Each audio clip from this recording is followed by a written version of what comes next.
la divine providence et le mal, la souffrance.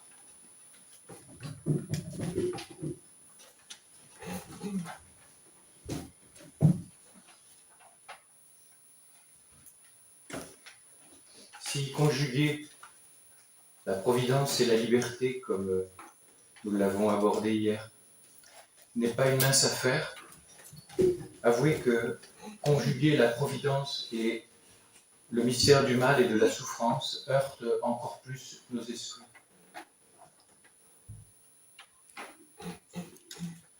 À l'heure de l'épreuve, des questions se bousculent forcément dans notre esprit.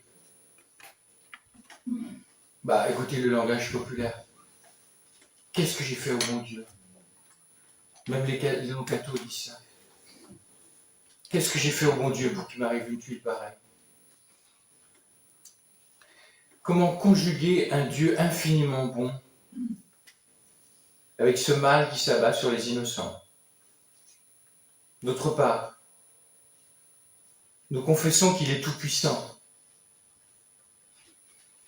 Ne vaudrait-il pas confesser plutôt « Je crois en un Dieu impuissant » ? Tant il semble incapable d'enlever le mal et la souffrance dans le monde. Ce sont des questions redoutables, je vous l'accorde. Mais le plus terrible, c'est pas de se poser ces questions-là. C'est de se fermer à la bonne nouvelle qui est présente dans l'Évangile, dans toute l'Écriture. Ce 8e volet sera l'occasion tout d'abord de revisiter le premier article du Credo. Je crois en Dieu le Père Tout-Puissant. Que recouvre exactement cette toute-puissance de la divine providence? Est-ce que c'est du genre président jupitérien? Dans un second temps, nous nous demanderons si Dieu veut directement le mal et la souffrance ou s'il les permet indirectement. Et puis si nous avons du temps, nous allons avoir une réflexion sur ce mal personnifié qui est Satan. Comment l'action maléfique des anges déchus trouve-t-elle sa place dans le plan providentiel? Comment la providence utilise Satan pour notre bien? Je crois en Dieu le Père Tout-Puissant.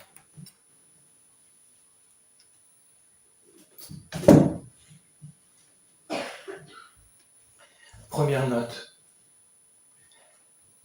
La remise en cause contemporaine de la toute-puissance de Dieu, à la fois à l'extérieur de l'Église et malheureusement à l'intérieur de l'Église. La question ne date pas d'aujourd'hui. Si vous allez lire le philosophe Épicure, vous trouverez des choses comme ça. En gros, la problématique est la suivante. Ou bien Dieu peut supprimer le mal, et il ne le fait pas. C'est donc qu'il manque cruellement de bonté. Il n'est donc plus le bon Dieu. Ou bien, d'un autre point de vue, Dieu veut supprimer le mal, mais il ne le peut pas. C'est donc qu'il manque cruellement de puissance. Dans ces conditions, nous ne pouvons plus confesser « Je crois en Dieu le Père Tout-Puissant ». Et vous trouvez des choses chez un philosophe juif contemporain, Hans Jonas, le concept de Dieu après Auschwitz.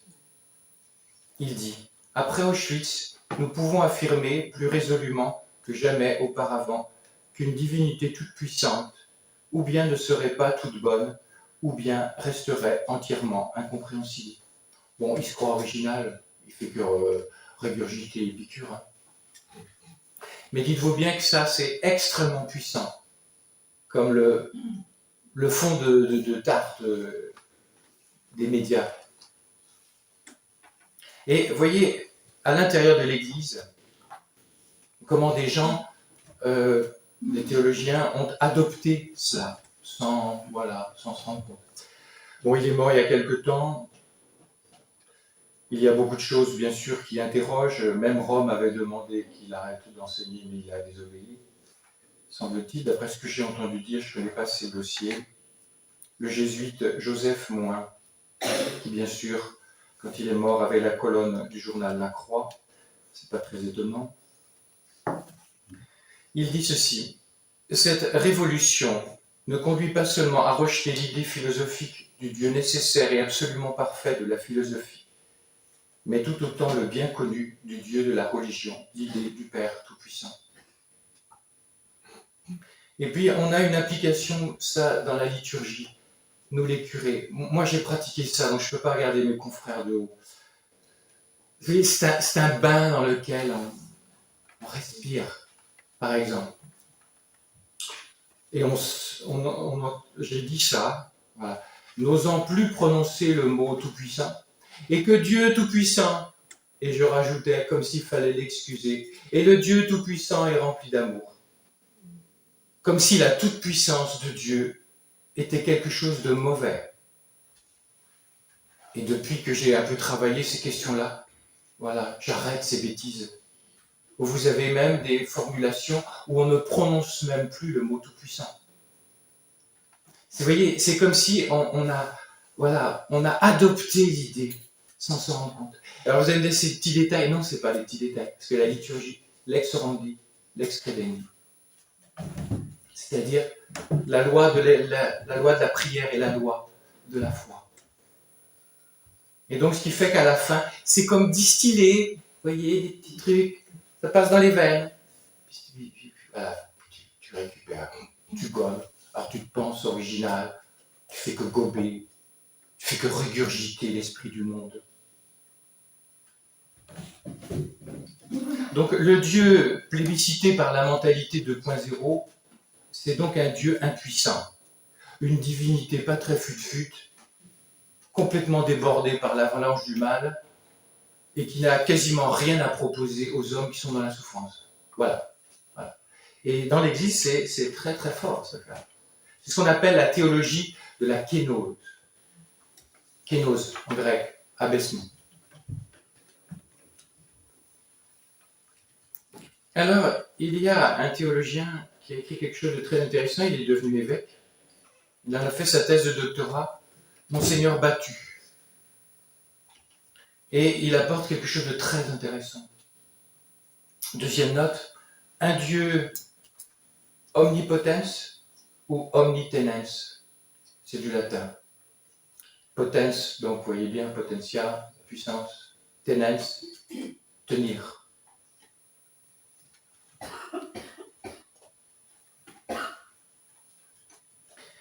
Quel est le problème? C'est que la conception que nous avons, que ce qui est plus grave, ce sont les théologiens. Ils ont une fonction, ils ont une mission d'enseignement.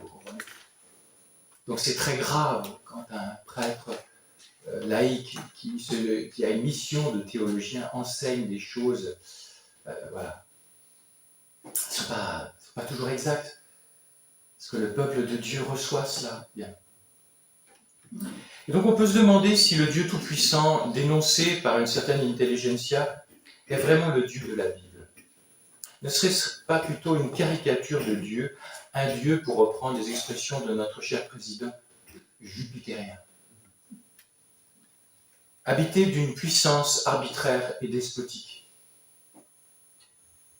Tout dépend donc du sens que nous donnons à la toute-puissance divine.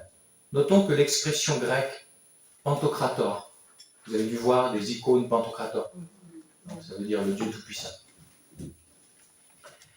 qui donne donc tout-puissant en français, signifie que Dieu maintient toutes choses. Vous entendez? Tenens, maintient. Le Dieu pantocrator, ce n'est pas un Dieu bulldozer qui t'écrase, c'est un Dieu qui te porte dans sa main. À Madagascar, les pauvres, vous avez dû voir ces petites sculptures, vous savez, ça représente une main d'adulte, puis un petit bébé qui dort dans le creux de la main. Vous avez jamais vu ça? Eh bien, c'est ça, le pantocrator. Ça te fait peur? Fais dodo, bébé. Fais dodo dans la main du bon Dieu. Surtout que Jésus, il dit, nul ne peut arracher les enfants qui sont dans la main de mon Père.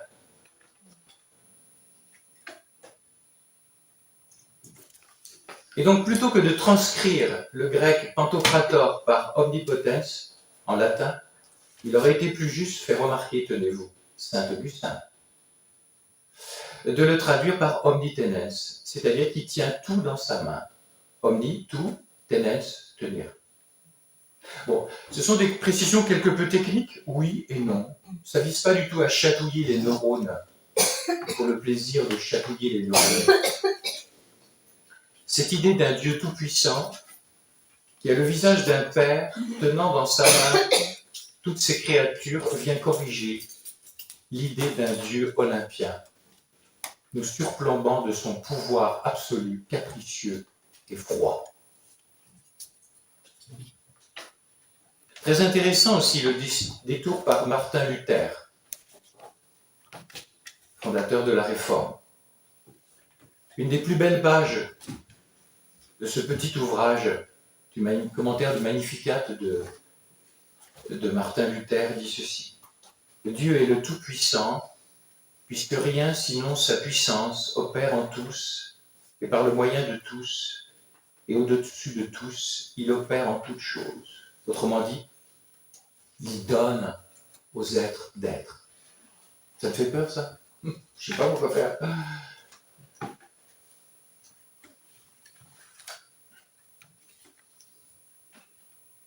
Alors, si vous le voulez, parce que ceci peut vous paraître assez intellectuel, assez abstrait, je vous propose deux conséquences très concrètes.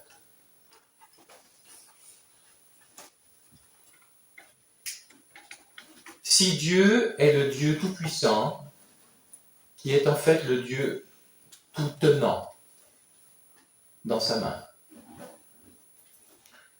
ne pas retirer les enfants qui sont dans la main de mon Père.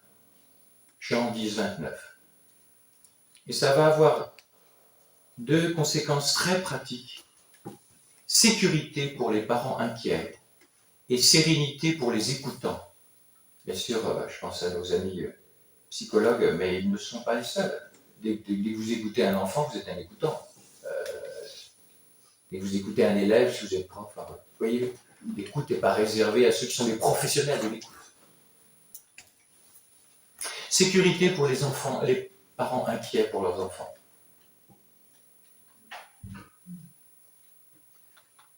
Je voudrais laisser rebondir, donc, méditer. Jean 10, 29. Je vous le dis parce que c'est une chose que je vois dans les retraites.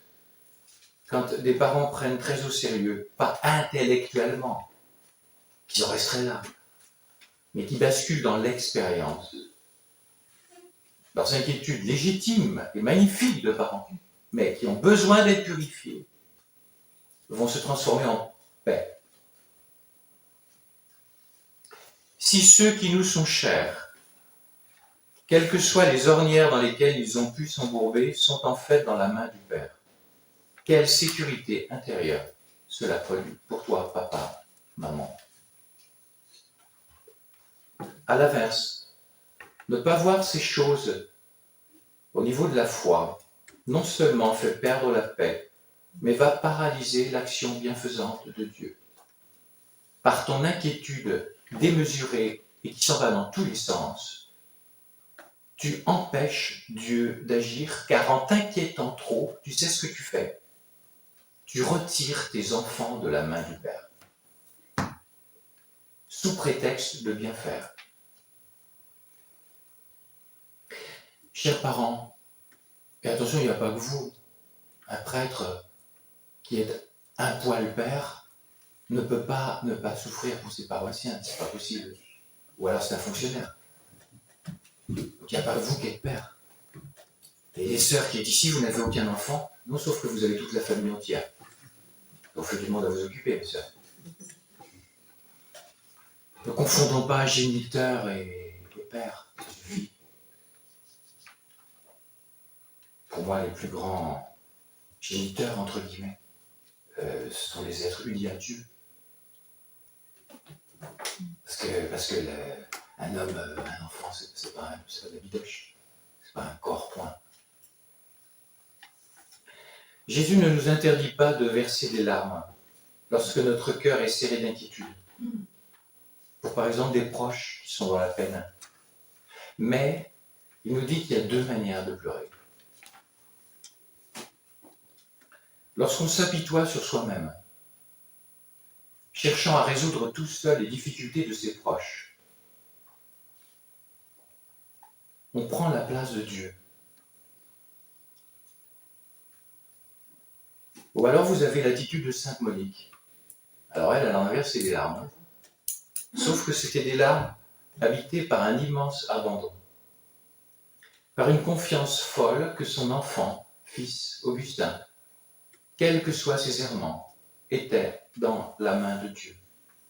Vous comprenez que ces deux attitudes ne sont pas porteuses de la même fécondité, ni de la même sérénité. Quand je vous disais, par exemple, j'ai un membre de ma famille qui me téléphone et qui connaît des hauts et des bas, même si ça monte, on voit bien ça monte. Mais même quand ça monte, c'est toujours des hauts et des bas. Et que des fois, il téléphone, c'est arrivé récemment, et il n'est pas bien. Qu'est-ce qu'il fait, le Père Joël? Il balise, il baratine? Non. Quand il téléphone, je suis dans mon bureau, je regarde l'icône. Puis je touche du doigt ma totale impuissance à l'aider. Mais je m'en réjouis. Et je bénis intérieurement. Je dis à Jésus, comme dit le petit saint de Lindo, Jésus, c'est à toi de t'en occuper. Mon père, c'est du jean-foutisme. Ah bon? Il ne doit pas avoir la même religion. Ça s'appelle de l'abandon, de la dépossession. Ça s'appelle consentir à sa condition de créature et ne pas prendre la place du Créateur. Et ça veut dire aussi ne pas empêcher le Créateur d'agir en se débattant, en s'inquiétant de manière exagérée, comme si on était le sauveur de nos enfants.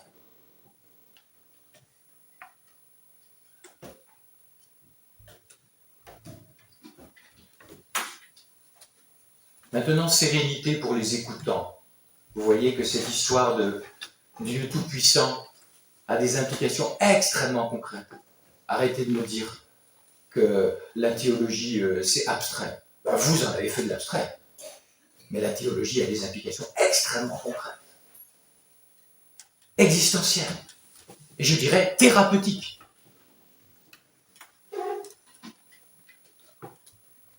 L'accueil de personnes en difficulté. J'en fais régulièrement l'expérience au cours des retraites, où on entend souvent de grandes souffrances, et en plus pour un temps limité, une sorte de concentré de souffrance. Depuis que j'ai adopté un regard de foi, considérant la personne en Dieu, je ressens beaucoup plus de paix lorsque cette âme confie des peines douloureuses. Et quand je dis en Dieu, ça ne veut pas dire que je parle de Dieu tout le temps. Par exemple, avec ce membre de ma famille qui n'est pas croyant, vous croyez que je vais lui parler du bon Dieu? Je ne lui parle pas du bon Dieu. Tiens, je vous donne un truc très important. On ne peut pas toujours parler de Dieu aux gens, mais on peut toujours parler à Dieu des gens.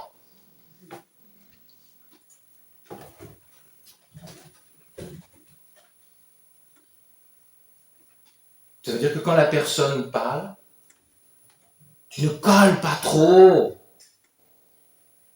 Tu laisses Dieu entre toi et la personne. Arrête de te prendre pour Dieu, comme si tu allais tout solutionner. Laisse de l'espace à Dieu, pour qu'il puisse être Dieu pour les gens que tu aimes. Et donc, il n'est pas bien. Tu as le droit de ne pas être bien, parce qu'il n'est pas bien, parce que tu l'aimes. Mais il y a deux manières, je vous ai dit, de ne pas être bien. C'est, comme dit l'Évangile, est-ce que tu vas être un aveugle qui tombe dans le trou d'un aveugle? Ça s'appelle de la passion. C'est pas de la compassion. La compassion réclame une certaine distance. L'empathie à la Rogers.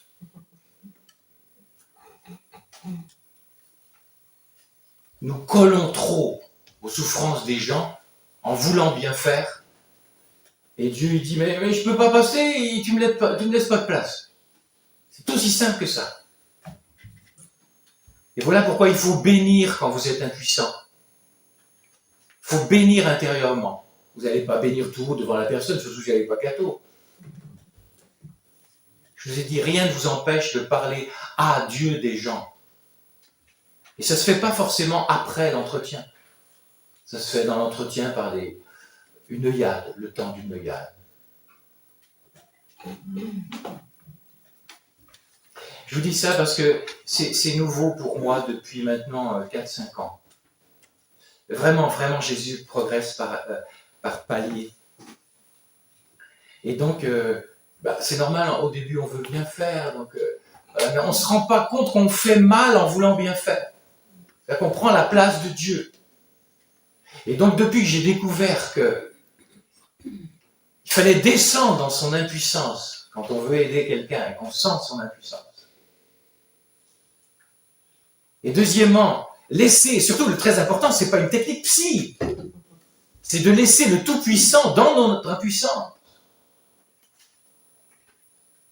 Et attention, de le laisser agir comme il veut. C'est pas du genre, je vais me servir de Dieu en me servant de mon impuissance, et puis tu as intérêt d'agir. Ça sera comme il veut, quand il veut. D'abord, je vous signale que Dieu est en quelque sorte prisonnier de la liberté des personnes. Il ne rentre jamais par effraction dans une âme. Une âme qui est fermée, Dieu la respecte.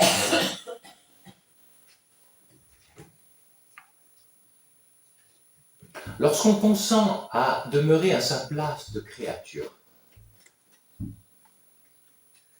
et qu'on offre à la providence, mais joyeusement, même s'il y a de la douleur, qu'on offre son impuissance, cela, si vous me permettez l'expression, oblige le bon Dieu à agir.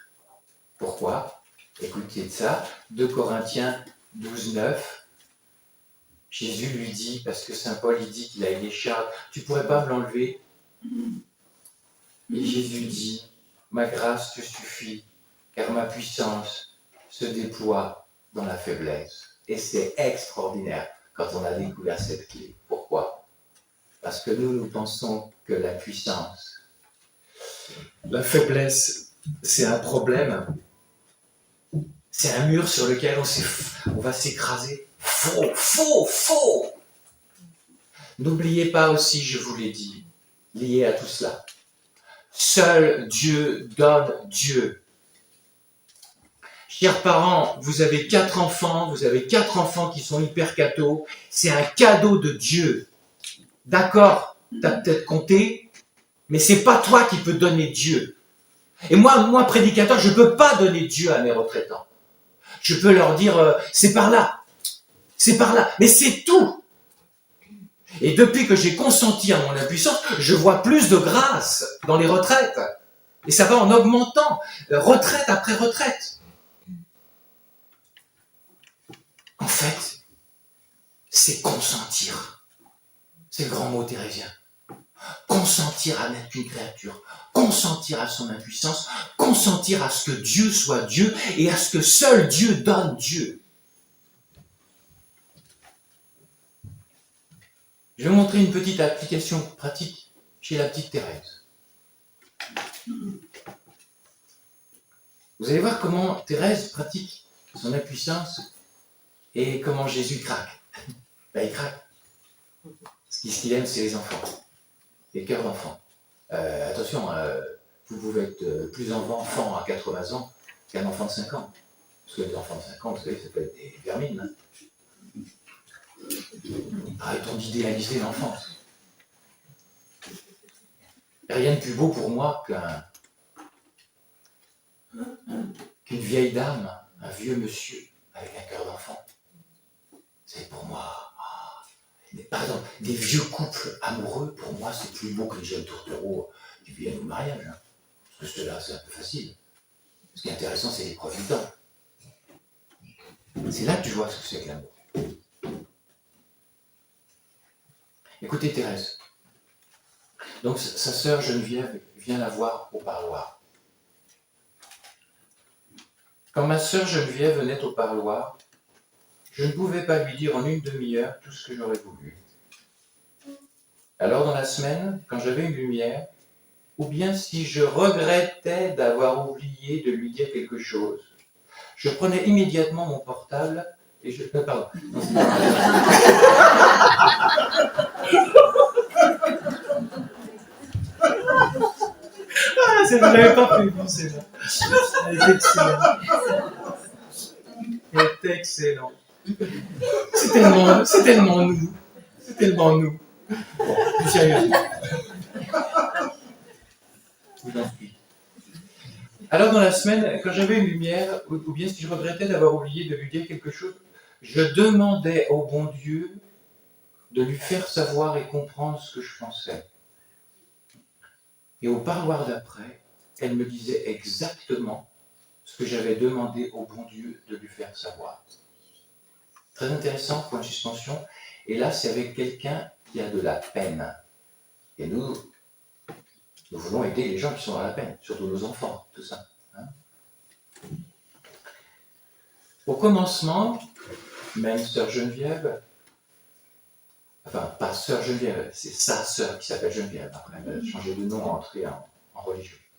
Au commencement, quand elle avait de la peine et que je n'avais pas pu réussir à la consoler, je m'en allais le cœur navré. Mais je compris rapidement que ce n'était pas moi qui pouvais consoler une âme. Alors, je n'avais plus de chagrin. Quand elle était partie toute triste, je demandais au bon Dieu de suppléer à mon impuissance. Et je sentais qu'il m'exauçait. Je me rendais compte au parloir d'après. Troisième conséquence. Depuis ce temps-là, quand j'ai fait de la peine involontairement, je demande au bon Dieu de réparer cela. Et je ne me tourmente plus. Quel secret de vie pour la vie de couple, de famille, d'entreprise, de communauté, paroisse, tout ce que vous voulez.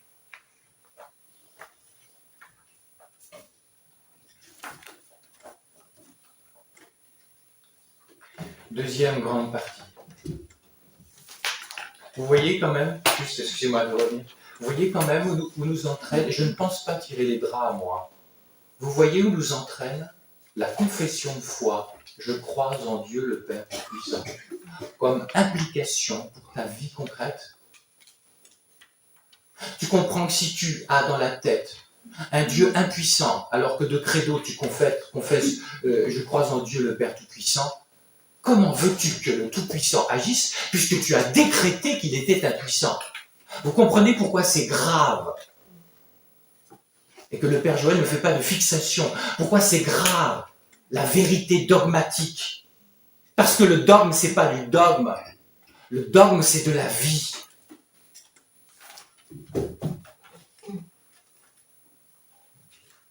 Deuxième grande partie. Dieu veut-il la souffrance des hommes?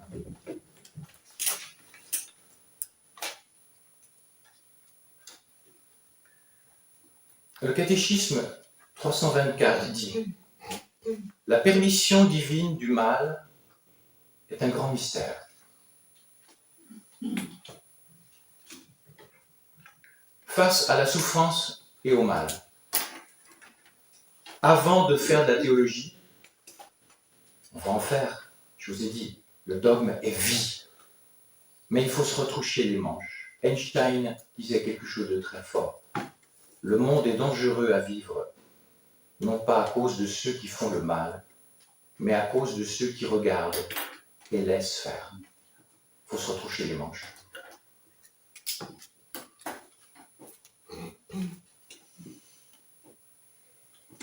Il faut faire tout ce qu'on peut pour soulager les âmes, soulager les corps. Et pour certaines professions parmi vous, soulager les psychismes. Car regardez les psychismes de notre monde actuel. Ils ressemblent aux réacteurs de Tchernobyl. Nous sommes hyper sollicités. Un ponte de GAFAM dit Il n'y a jamais eu dans l'histoire de l'humanité un tel hold-up attentionnel. Et donc, bientôt c'est 5G. Bientôt ça va être 42G. Bon. Et donc ça va de plus en plus vite. Ce qui fait que les psychologies, on n'est pas fait pour ça. Ce monde n'est pas équilibré. Vous voyez, en entreprise, être multitâche. Et vous avez cette formule que prononcée dans les bureaux, les open space, machin, là. Ah ben là, je suis un peu débordé, chérie. Je passe en mode survie. Voilà, c'est ce qu'on dit. C'est incroyable cette histoire d'Internet, ça, des mails. Bien sûr que ça fait gagner du temps. Mais ça t'en fait, mais ça t'en fait perdre. Donc ce qui fait que c'est étonnant. Ce qui devrait être un moyen est devenu une fin. Alors les gens se plaignent après d'être pas bien psychologiquement. Ils passent leur temps là-dessus. Ils ont un mail, ils répondent, ils en ont 36 qui arrivent. Moi, voilà pourquoi quand je termine les retraites, c'est un appel aussi, hein. Mais je n'existe pour personne. Mais ça veut dire, mais vous foutez du monde alors, mon père? Mais non. Écoutez, je regardais ça, c'est très intéressant. Je regardais ça juste avant de venir à la retraite. Bon, je vais pas nommer, mais ce qu'on appelle les spin doctors, les influenceurs catholiques, qui sont sur Internet, YouTube. Et il a un père qui est formidable, il faut le reconnaître. Et on lui dit, c'est quoi les dangers d'être influenceur? Ben, il dit certains dangers, puis il a dit à un moment, c'est de décrocher. Et il dit, par exemple, je suis à faire oraison, et tout d'un coup j'entends gling, puis je vois quelqu'un qui me dit, parce qu'ils sont sans arrêt sur les réseaux sociaux. Et donc, qui lui dit, voilà, j'ai une question à vous poser sur la foi, ou j'ai un décès dans ma famille, et bien qu'est-ce que je fais? La réponse était dit. Je réponds. Mais le premier pauvre à s'occuper, c'est Dieu. On se rend bonsoir. Moi, Jésus me retire parce que je vois aussi tous ces gens-là qui fonctionnent sur Internet, vous voyez, hein, c'est très bien. Mais je vous signale qu'il y a un phénomène de starisation. Vous avez dû voir déjà quelques prêtres qui ont été starisés, puis au bout d'un moment, on quitte le sacerdoce. Quel est le drame du prêtre? C'est qu'il est toujours en situation de sauveur. Et s'il ne fait pas oraison, et s'il ne prend pas un temps où il n'existe que pour Dieu, sous le regard de Dieu, alors il se prend pour Dieu. Et vous, mes chers amis psychologues, ça aussi, cette dimension-là, faites-la, développez-la. Il y a derrière une volonté puissante. On pense qu'on va sauver le monde. Moi, la grâce, j'ai pas choisi, parce que ça m'a fait violence, je peux vous dire, au départ. Hein. Donc je vous quitte dimanche. Je rentre dans mon ermitage, je n'existe pas. Et je me lève la nuit, je reprends mon rythme d'ermite. Je vais célébrer la messe la nuit. Je fais une heure d'adoration la nuit. Après, je refais une fin de matinée, une en après-midi. Voilà. Je travaille manuel. Si on ne peut pas exister sans un public, vous savez, c'est le grand problème des stars du showbiz. Par exemple, je vous cite Zazie. Hein? Soyons zen. Zazie a un moment très marrante. Elle dit oh ben au bout de 10 ans de showbiz, on fait plus une dépression quand on voit un spectateur dans un show qui dort devant nous. Ils sont obsédés de ce qu'on pense d'eux. Et les prêtres, c'est la même chose. Il faut qu'ils puissent exister sans le monde, sous le regard de Dieu. Et c'est vital psychologiquement, c'est vital spirituellement. Pour moi, un prêtre ou un évêque qui ne fait pas oraison, c'est un mort sur deux pattes. Alors bien sûr, il peut être hyper brillant, mais moi je sais son âme, le Seigneur me le montre parfois. C'est catastrophique. Ils peuvent avoir des grosses responsabilités. Ah, bien sûr, c'est la grosse pommade avec les gens dans les messes officielles. Mais derrière, il n'y a rien. Parce qu'il n'y a pas Dieu. Et le problème de la moralité des prêtres, il est là. Oui, il faut s'inquiéter de la santé des prêtres. Il faudrait peut-être s'inquiéter de la sainteté des prêtres.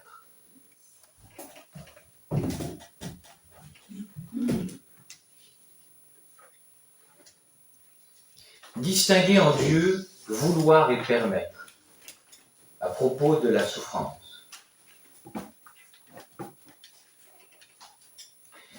Pour nous y aider, je vous propose de distinguer en Dieu deux types de volonté. La volonté commandement et la volonté dessein. Dessein avec E-I-N à la fin. Pour dire les choses autrement, il faut distinguer en Dieu vouloir et permettre. Si on se place du point de vue des commandements, Dieu ne peut jamais vouloir que l'homme fasse le mal ou le péché. C'est la volonté commandement. Lorsque les hommes violent les préceptes de la loi de Dieu par le mensonge, le meurtre, l'adultère, je ne sais quoi, Dieu, selon sa volonté commandement, ne peut jamais bénir ses actes. Par contre, il aime tendrement le pécheur. C'est ce que dit saint Augustin. Maintenant, d'un autre point de vue, Dieu étant donné qu'il a fait l'homme libre, que le premier mot de l'amour c'est « homme, sois libre ». Que tu n'es pas une marionnette pour moi. Tu es un petit Dieu par participation en face de moi. Quelle grandeur, quelle idée a-t-il de nous, c'est incroyable. Ce même Dieu, en prenant le risque de la liberté, prend le risque que cette créature utilise cette liberté en faisant le péché. Et c'est là qu'intervient la volonté dessein. La volonté commandement ne peut jamais vouloir que l'homme fasse le mal, mais la volonté dessein va permettre que l'homme fasse le mal parce qu'il lui permet d'être libre.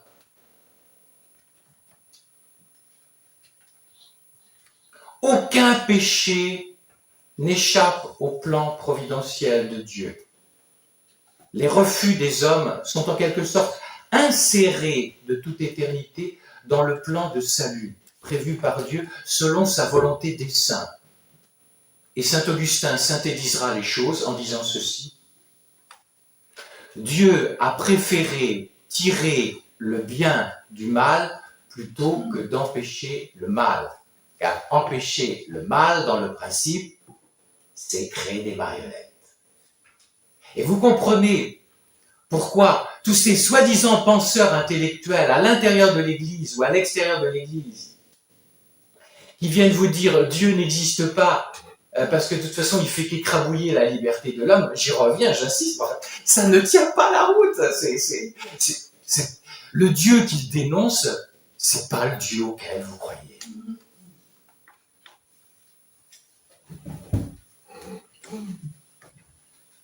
Alors il y a une conséquence extrêmement importante, les amis.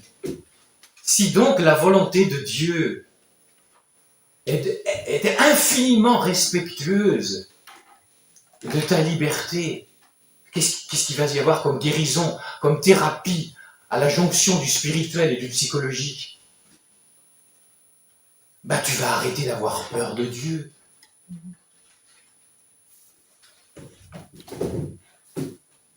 Vous connaissez ce petit mot d'enfant en catéchisme? Il préparait à la première communion.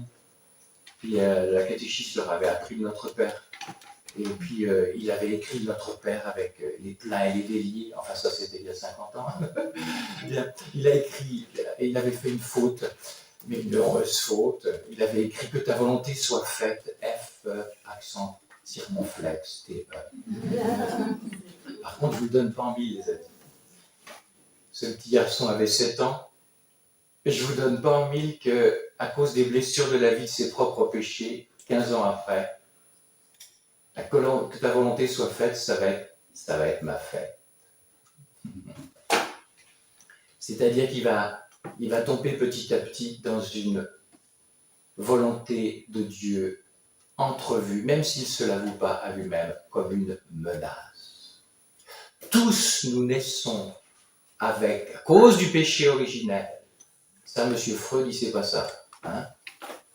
Nous naissons tous, à cause du péché originel, avec une blessure. Nous avons peur de Dieu. Et M. Genèse, qui n'a pas suivi les cours de M. Freud, il a une haute connaissance du cœur de l'homme. Puisque juste après le péché, que fait Adam et Ève? C'est là qu'on voit que les Hébreux avaient une connaissance du cœur de l'homme plus importante que tous les analystes, vous comprenez? Que fait Adam? Il va se cacher. Dieu le cherche. Adam, Adam, où es-tu? J'ai eu peur et je me suis caché. Tu veux savoir, tu veux vérifier. Regarde. La prochaine fois que tu vas faire une grosse chute, un gros péché, une grosse colère, regarde ta difficulté à aller prier aussitôt. C'est là que tu vérifies. Tu as la peur de t'exposer à l'amour quand tu as blessé l'amour. Et si ça vous paraît farfelu mon affaire, je vous donne un exemple vécu. Donc je connaissais un couple qui avait ménage à 3. Puis elle en avait fait une maladie de peau. C'est normal, la médecine psychosomatique ne me contredira pas. Elle va dans un lieu, c'est un Medjugorje, pour parler simplement. Et là, dans la semaine, elle fait l'expérience de la Sainte Vierge. C'était du genre catho, je vais à la messe tous les dimanches, mais c'est tout quoi. Et là, elle a été emmenée par une amie, elle ne connaissait pas du tout. Et là, la maladie de peau est partie dans la semaine. Le médecin, il ne comprenait pas trop. Bon. Et puis surtout, elle amène après son mari qui était infernal et qui lui aussi s'est converti dans cette semaine. Alors bien sûr, il a rétabli un petit peu les choses pour le ménage à 3. Et surtout, il vient me voir tout en pleurs. C'était très beau. Un homme qui avait des grosses responsabilités. C'est beau un homme qui pleure. Et il me dit, Père Joël, ma femme va-t-elle pouvoir m'aimer après ce que je lui ai fait? Voilà. La peur de ne pas être aimé après le péché. Alors ne vous inquiétez pas, ils se sont retrouvés. Ce qui est merveilleux, c'est qu'à 60, 70 ans, 75 ans, ils sont devenus plus amoureux qu'au début de leur mariage. Tout peut être reconstruit par l'amour. Marthe Robin, 2 paroles pour guérir de cette peur de Dieu que nous avons tous. Et en fait, je pense qu'on a une vie qui nous est donnée sur la terre pour passer de la peur à l'abandon. Que le dernier souffle, ce soit le même que Jésus. Quand tu vas mourir, Papa du ciel, en tes mains, je remets mon esprit.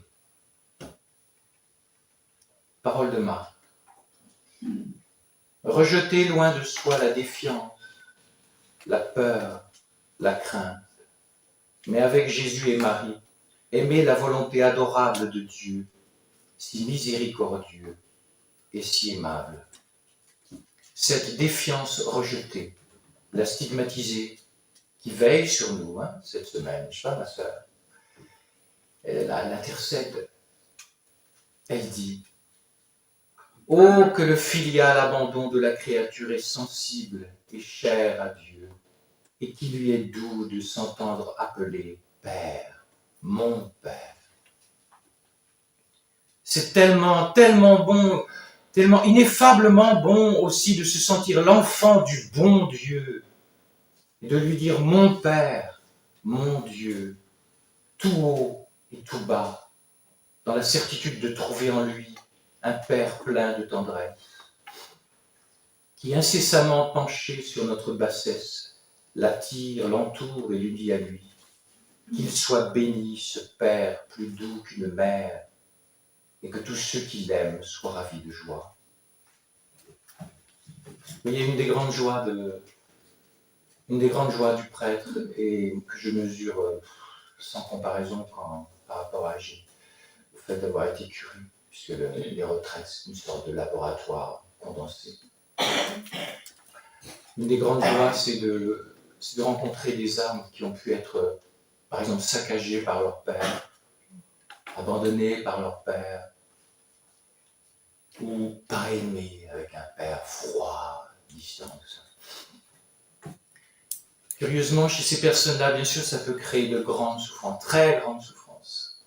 Mais ça crée de telles soifs, ça fait des béances dans les âmes et les psychologies, qui fait que ces âmes-là, des fois, découvrent le Dieu Père plus puissamment que quelqu'un qui n'a pas été blessé, à cause de la blessure. Vous ne trouvez pas que c'est extraordinaire? Ça veut dire que même quelqu'un d'abîmé peut aller très haut en Dieu. Et que curieusement, sa hanche qui boite va le faire galoper en Dieu.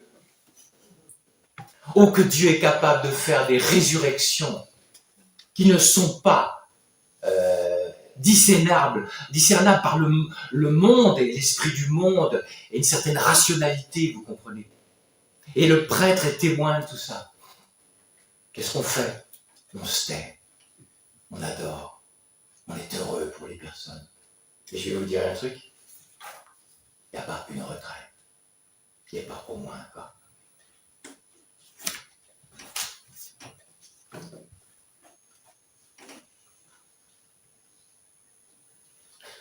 La providence, toujours dans le deuxième parti, ne veut jamais directement le mal, mais va le permettre indirectement en vue d'un plus grand bien.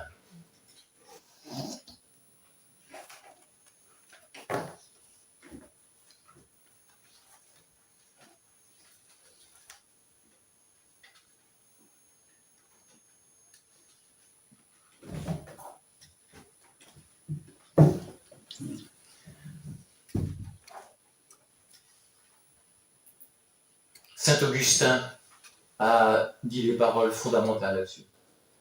Dieu est si bon que même les mots MAX lui servent pour le bien. Et il ne permettrait pas au mal de se produire s'il ne pouvait l'utiliser par sa souveraine bonté.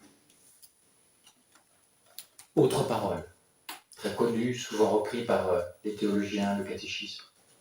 Dieu Tout-Puissant, puisqu'il est souverainement bon, ne laisserait jamais un mal quelconque exister dans ses œuvres s'il n'était assez puissant et bon pour faire sortir le bien du mal lui-même. Ça, c'est une joie, vous ne pouvez pas le savoir. Oh, j'ai fait le plus beau métier du monde, les amis. Quelle chance que j'ai. Et en plus, c'est gratos. Qu'est-ce que je veux dire par là? De voir dans des retraites des personnes arriver avec des poids lourds et tout d'un coup décrypter la main de la providence dans leur souffrance. Et ils sortent aussi joyeux que les enfants. Leurs problèmes demeurent, mais leur lecture est totalement changée. C'est-à-dire que leur malheur devient occasion de bonheur, d'offrande.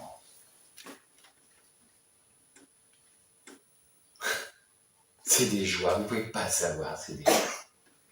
Pourquoi c'est des joies? Mais parce que vous êtes témoin de la résurrection, vous comprenez?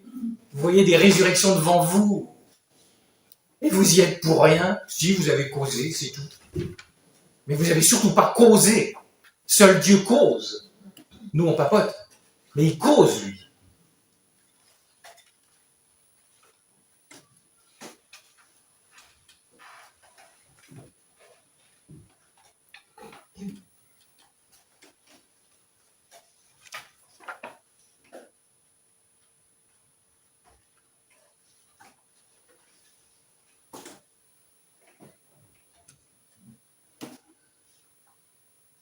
Notre saint curé d'Ars commence à avoir un ministère débordé, archi débordé. Et son évêque, Monseigneur Deville, qui voyait très clair sur son prêtre. Car dites-vous bien que le prêtre Saint Jean-Marie Vianney était saint. Ça n'empêchait pas la jalousie énorme des confrères. Et on l'accusait d'être trop miséricordieux, de manquer d'équilibre, pas parce qu'il n'avait aucun grade théologique, mais tellement obsédé par les grades dans l'Église. C'est ça qui impressionne. Mais un jour, il dit dans une réunion aux prêtres, « J'aimerais seulement avoir tous mes prêtres comme le saint curé. » Ça les a calmés. Donc Monseigneur de Vie, voyant qu'il était débordé, il dit, je vais lui rendre service, je vais lui mettre une aide. Donc il lui confie un prêtre qui s'appelle l'abbé Raymond. Et cet abbé Raymond se révéla très vite maladroit, blessant, autoritaire. Il répétait partout dans les familles où il allait que M. Vianney tombait dans l'enfance. Ça rend service au niveau de la pastorale.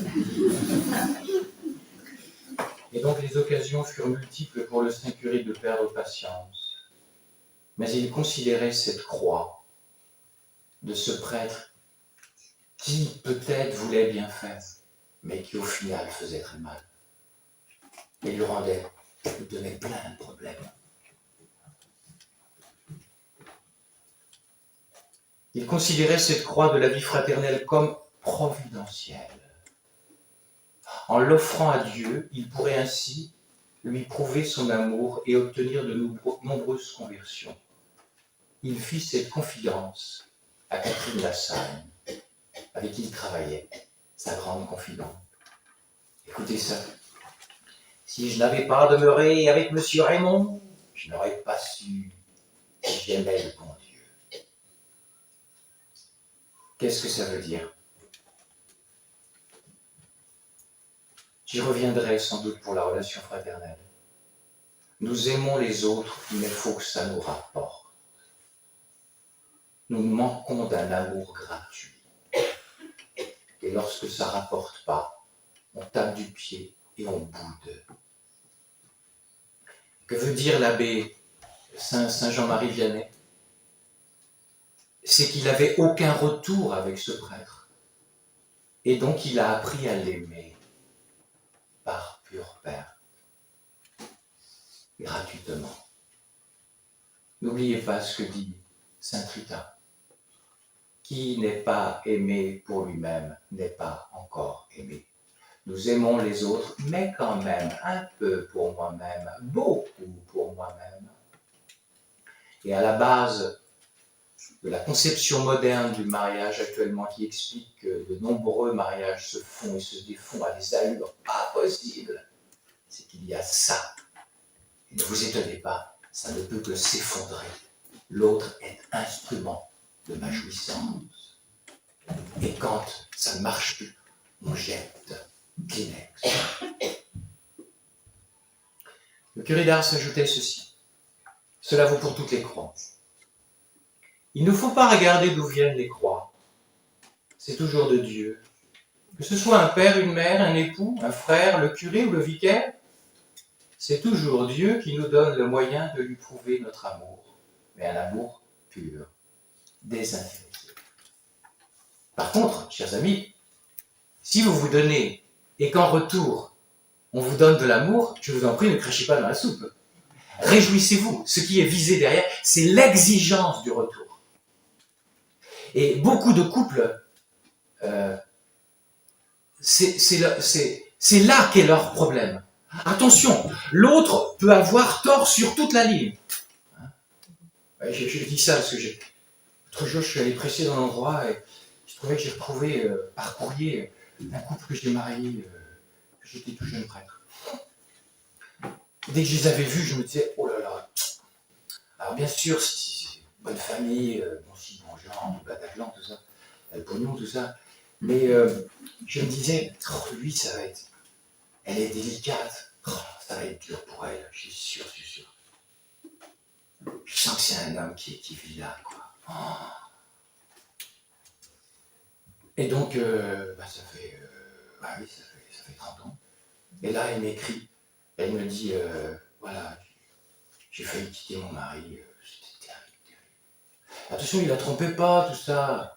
Enfin, vous savez, on peut tromper sa femme avec son boulot, hein, ou avec le football. Hein. Et puis la femme peut tromper son mari avec ses enfants. Attention, arrêtons, c'est toujours à sens unique. Et elle m'a dit, je suis allé dans un lieu de pèlerinage invité par des amis dans le sud de la France, à Saint-Joseph. Et là, j'ai reçu une effusion. Et là, j'ai réépousé mon mari, totalement. Il n'a pas changé.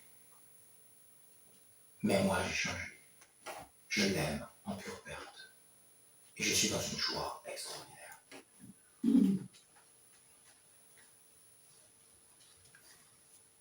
Un petit mot peut-être, si vous le voulez, sur Satan. Satan bouche un coin.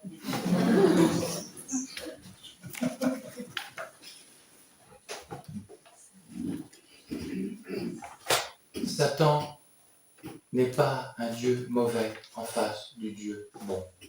Satan n'est qu'une créature. D'ailleurs, dans l'Écriture, il est appelé le prince. Seul Jésus est appelé le roi. Pas de manichéisme. Bien. Satan, l'amour a ses lois. Et donc, Satan s'est détourné de Dieu. Il a la haine de Dieu. Mais du côté de Dieu, il ne peut pas, puisqu'il y a des lois de l'amour, il ne peut pas décréer Satan. Quelque part, il continue à l'aimer en le créant. L'inverse n'est pas vrai, bien évidemment. Goethe a une formule étonnante. Il définit ainsi Satan, celui qui veut toujours le mal, mais qui au final fait toujours le bien.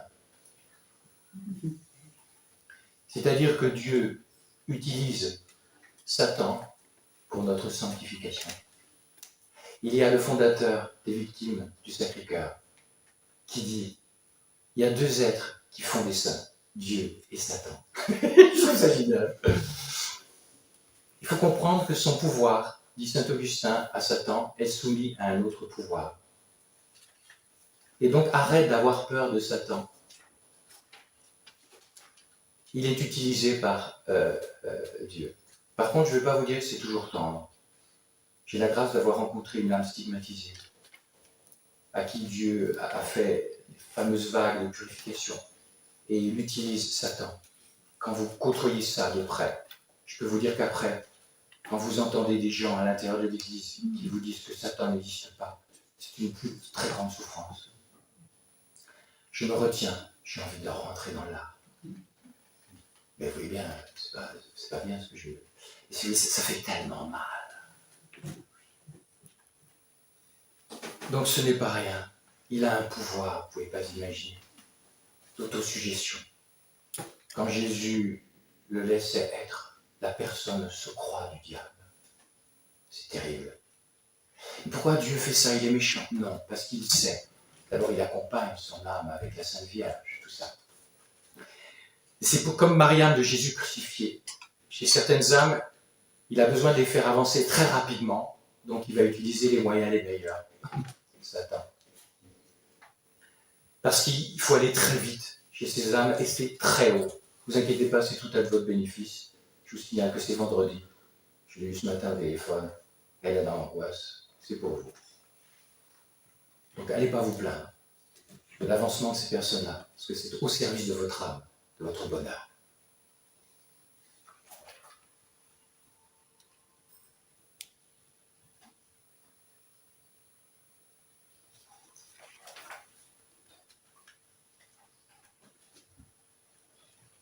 Qu'est-ce qu'il faut faire dans la tentation? Pas tenter de dialoguer avec Satan. Tu feras pas le poids. C'est un super champion de marketing.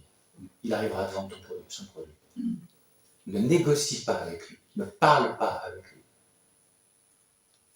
Par contre, quand tu as une tentation, hop, cours te blottir dans le cœur de Marie. Je termine là-dessus, il est l'heure. Quand Marthe était attaquée la nuit, et bien sûr il y avait du diable, tout ceci était pas parce que Dieu est un méchant, mais parce que tout se paye. Je vous signale que Satan est au cœur de la passion rédemptrice. Et donc, il en est ainsi pour le Fils de Dieu, il en est ainsi pour les êtres qui sont de Dieu, quoi.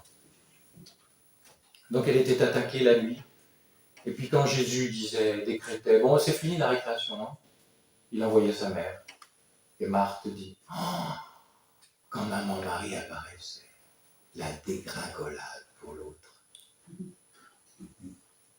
Je vous ai cité la phrase de Gabriele Amorce, ou du moins du possédé de Gabriele, disant, de la part du diable, elle est la seule personne que je ne peux pas attaquer, et qui a un pouvoir sur moi parce qu'elle est sans péché.